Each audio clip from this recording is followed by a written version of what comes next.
Oke, ini kalau ini tentang pendidikan. Nah, Iya. ini kalau Pak Mahfud itu kan dikenal anti KKN gitu ya. Nah, ini urusannya dengan pendidikan di keluarga itu eh, apa yang beliau lakukan begitu? Oh iya, iya betul.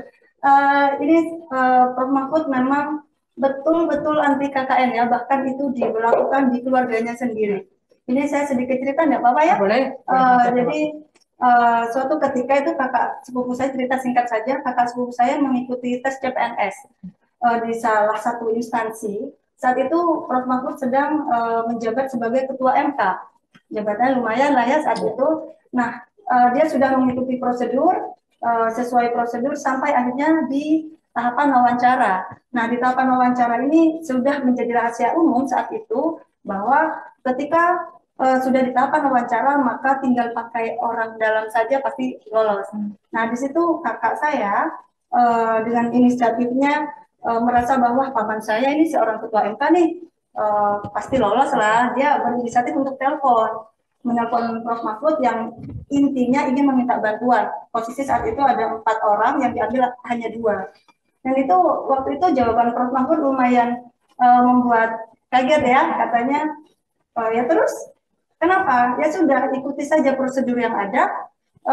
Kalau keterima alhamdulillah, kalau tidak keterima ya sudah terima saja.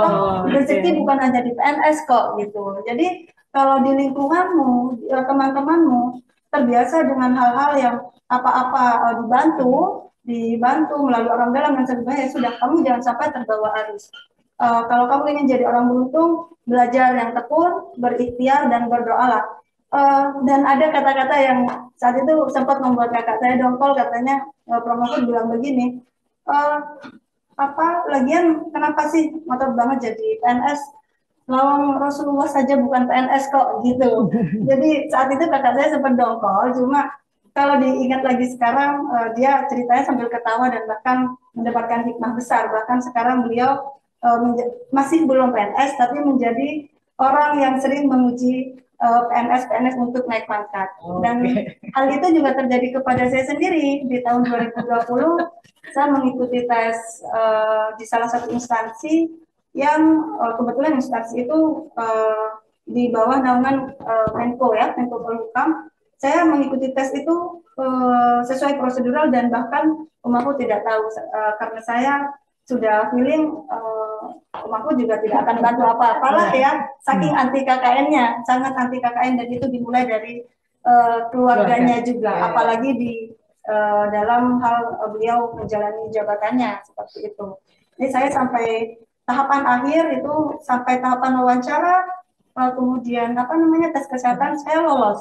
Bahkan sampai tiba akhirnya pengumuman akhir, nama saya akhirnya muncul ada di deretan agak atas ya, artinya nilainya lumayan tinggi, keterangannya lulus, tapi ada tanda bintang kecil sekali digugurkan, dan itu tidak saya perjuangkan juga karena saya rasa percuma, karena Om Mahfud betul-betul anti KKN dan tidak akan memberikan bantuan apapun. Iya sudah lah, ya memang begitu kok. Baik, baik, terima kasih Mbak Sukma, terima kasih Neng Juliana, terima kasih Neng Lina. Ini 1 jam yang luar biasa bagi kami. Download Tribun X sekarang, menghadirkan lokal menjadi Indonesia.